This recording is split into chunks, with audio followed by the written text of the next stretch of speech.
Rev up your engines!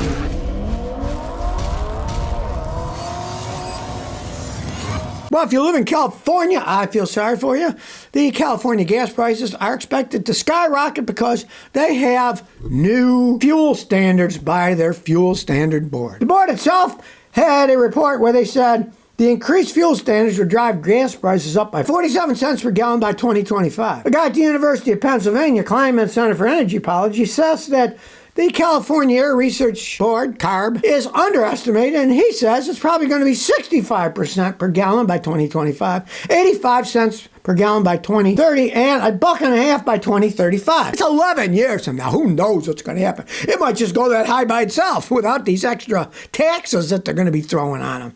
But as usual in California, they're trying to tax the heck out of the people who live there. Tax. And then the board itself kind of turned around. Here's what the board said. The 47 cents is not a projection of prices at the pump. They're talking about cost to make it. And at the pump, of course, it will be higher, right? I mean, they always try to hide that stuff. They say, you're going to save all this money, like when the Biden administration said, you got to get rid of your gas stoves, you got to get electric stoves, it's going to save you all this money. No, it isn't. You got to get rid of your stove, buy another stove. They cost a whole bunch of money. And as electrical use goes up, guess what? You pay more. Most places where people live, the more kilowatt hours you use per month, the higher your rate is, especially California. They want you to use less, right? So they want you to use less, but then they're saying, get rid of your gas stove and get an electric stove. Electric stoves use quite a bit of electricity, so they're going against their own system. Don't use so much electricity. Use a whole bunch of electricity. We make everything electric, right? There's not enough electricity now. What are we going to do? Hey, well, in this case, they're just going to be taxing everybody on their gasoline in California even further than they are already. Well, GM's at it again with their nonsense. Now they're being sued over their shifter malfunctions in their Chevy, GMC, and Buick models. Turns out that they won't shift into park and turn off, so you can't turn the vehicle off. They're being sued because they were supposed to have fixed this in the past, but they didn't. Now, of course, all kinds of things are wrong with that. One, it's dangerous. You can't leave your car. It's running, and you're going to run out of gas eventually. Now, GM has known about this fault. This is why people are suing them.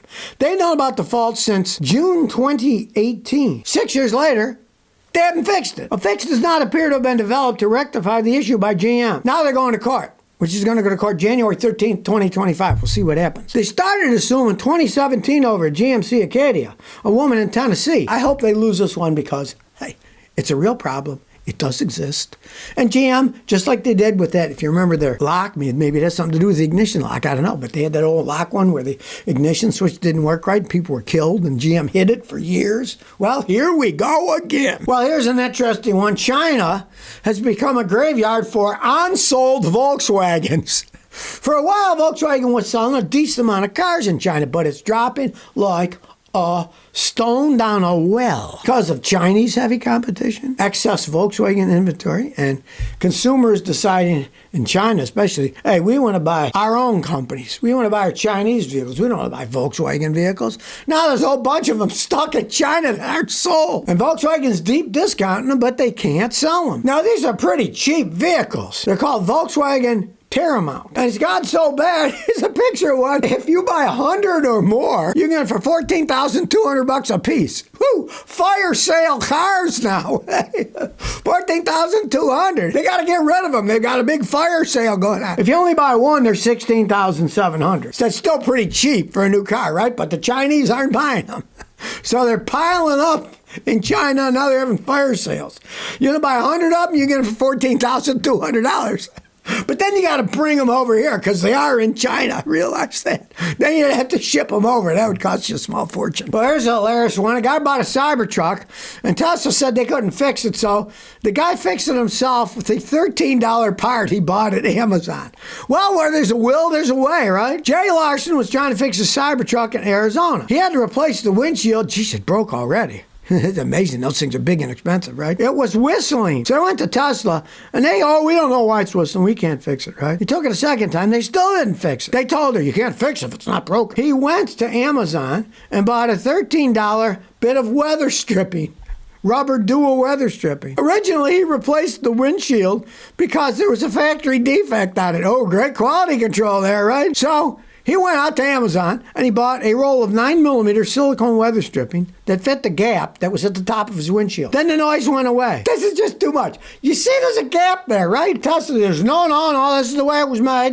We can't do anything about that noise. Just shows you the stupidity of these guys at the dealerships, of course. Tesla doesn't really have any dealerships, so of course, hey, and the guys working on them just don't care. So he had to fix it himself. It was bad enough he had to replace the windshield because it was a defect already on a new truck, but then it whistled when he got it back and he saw a gap which he filled with the weather stripping. You can't make this stuff up. Well, we all know Ferrari drivers can be swines. Check this guy out. He parked his Ferrari at an EV charger, and he stuck the charger into the wheel spokes of his car to make it look like he was charging his car and drove away. Well, the Ferrari has a V8 gasoline engine in it, this particular one. So he really wasn't fooling anybody with any brain cells. Now, he's lucky somebody didn't come by and scratch his paint and stuff because saying, hey, you're a swine, you're taking this parking space when people are meant to have their cars charged there. I mean, he was really asking for it. Come on now. You're riding around a Ferrari. You know, most people that drive them are absolute swines,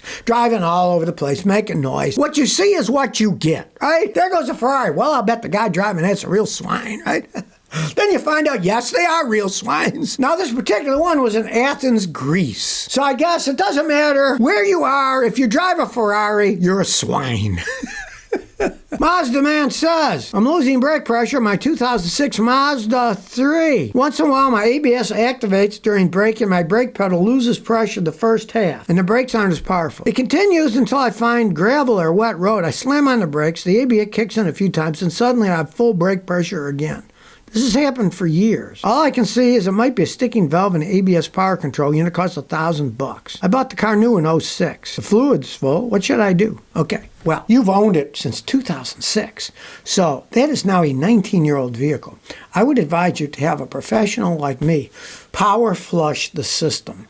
You can't flush your own brake system because it has ABS. In order to flush those, you need a fancy computer like I have that bleeds the ABS system. You can't do it yourself. There's all these actuators and hydraulics and electronics, and my computer activates it, and it tells me what to do. It'll say, step on this, open this bleeder, do this, turn this on. And it takes about 45 minutes to do the whole process.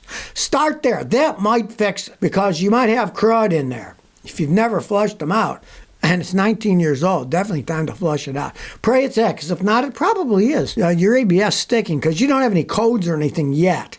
And it generally won't pick something up like that until it does it all the time. If it started to do it every time, it would probably trip a code, but it's only doing it every once in a while. So try flushing it. That could easily fix your problem. Well, will we get robotic lifeguards at the beach? Well, the Chinese already have one. China has the first AI robot lifeguard to have 24-hour watch over a river where people have been drowned. Now, it's not what you might think. If you look at it, it's really a boat, and it can find when people are struggling and stuff and come over so they can grab onto the life raft.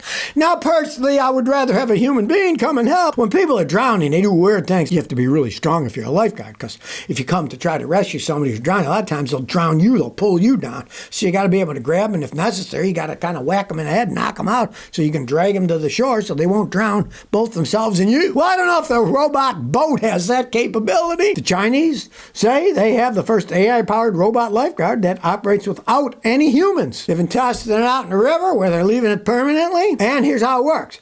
The robot uses artificial intelligence, big data, navigation, and tracking technologies to operate 24 hours a day without people. So, maybe all the lifeguards are going to lose their jobs now, and robot lifeguards are going to save everyone. Or will they? Well, if you're one of those people that doesn't know how to drive a standard transmission, and 90% of Americans don't even know how anymore, check this out. This is the inside of a Unimog. Look at all the shifters it's got in it. They're insane. Now, if you know anything about a Unimog, Mercedes-Benz has made these things for a long time. 1948, they started making them. They use them for discovering stuff in Antarctica. They're fascinating vehicles. People have bought them. There's a guy down the road in Rhode Island. He's got one. They were used for tractors, light trucks, snow plowing, forestry, rural firefighting, rallying, and recreational vehicles. The frame is a flexible part of the suspension. It doesn't carry heavy loads, but it's a very flexible thing. That's why they use them like in the north to try to get over the ice and stuff. They're very flexible vehicles, and they go mud. So if you think driving a regular shifter with one gear shift is hard, get yourself in one of these Unimogs. It would blow your mind. I was amazed when I peeked in the one here in Rhode Island. I thought, man, the guy was trying to sell it too. I guess he did, because I didn't see it the next time. Somebody must have bought it.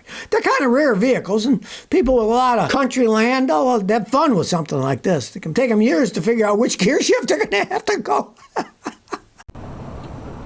So if you never want to miss another one of my new car repair videos, remember to ring that bell.